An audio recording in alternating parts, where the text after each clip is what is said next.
Hey guys, welcome back to another mini vlog. তো এটা হচ্ছে গতকালকের ভিডিও, মানে 3 ফেব্রুয়ারি আমরা গেছিলাম 49th international Kolkata book fair. কালকেই লাস্ট ডেট ছিল। তো ফাইনালি আমার যাওয়া হলো। আমি অনেক দিন ধরেই যাব করছিলাম, আগের বছরও ঠিক করেছিলাম, বাট যাওয়া হয়নি।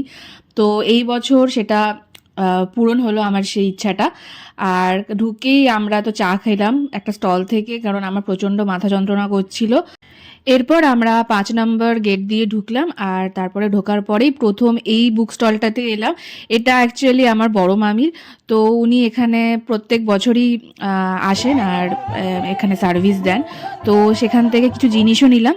তারপরে একটা প্রোগ্রাম হচ্ছিল, সেটা একটু দেখলাম। আর এই জায়গাটা দেখছিলাম, এখানে কি সুন্দর সুন্দর অনেক রকমের গাছ রাখা ছিল, সেগুলোর ফটো ভিডিও করলাম। আর এই জায়গাটা বেশ ভালোও লাগছিল এত সুন্দর সুন্দর গাছের জন্য। এরপরে আমরা এলাম এই চিত্রলেখা বুক স্টলটাতে। এখানে বিভিন্ন রকম ড্রয়িংয়ের বই পাওয়া যাচ্ছিল, আর যেহেতু আমার হাজব্যান্ড ড্রয়িংয়ের সাথে যুক্ত আছে, তো সেই জন্যই এখানে আসা মেনলি। আর এখানে আমরা অনেকগুলো বই কিনেছি, ম্যাক্সিমাম বই এখান থেকেই কেনা। তো কি কি বই কিনলাম আর কি কি জিনিস কিনলাম সেটার উপর একটা আলাদা ভিডিও আসবে আমার আরেকটা চ্যানেল যেটা আছে সেটাতে, গ্ল্যাম টিউবারে। তো তারপরে আমরা বইমেলাটা একটু এক্সপ্লোর করছিলাম আর কিছু ফটো ভিডিও করলাম। এরপর শব্দগুচ্ছ বুক স্টলটাতে এসে আমাদের সুবল সরকারের সাথে দেখা হলো, যার কয়েকটা আঁকার বই আমরা অলরেডি কিনেওছি আগের স্টল থেকে। তার থেকে অটোগ্রাফ নেওয়া হচ্ছিল। ইনি অনেক বড় একজন আর্টিস্ট, অনেক সেলিব্রিটির পোর্ট্রেট বানিয়েছেন।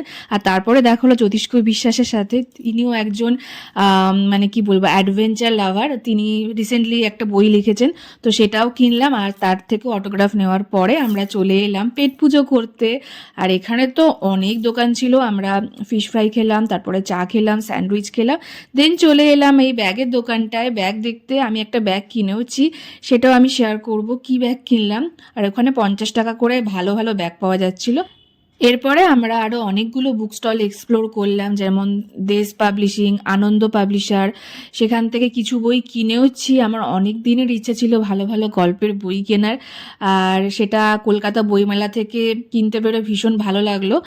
তারপরে কিছুক্ষণ বাদে দেখলাম একটা স্টলের সামনে খুব ভিড়, আর দেখলাম সেখানে অঞ্জন দত্ত দাঁড়িয়ে আছেন। ওনার জীবনী নিয়ে লেখা বই বিক্রি করা হচ্ছিল। এরপরে এসেছিলেন লেখক জয় গোস্বামী। তো তারপরে আমরা আরও কিছু বুক স্টল ঘুরে দেখছিলাম, আর এই ক্যালেন্ডারটা ওই বইমেলা থেকেই দেওয়া হলো। আর দেন আমরা বইমেলা থেকে বেরালাম, আর সেখানেও দেখলাম বাইরেও প্রচুর জিনিস বিক্রি করা হচ্ছিল, ওখানেও অনেক স্টল লেগেছিল।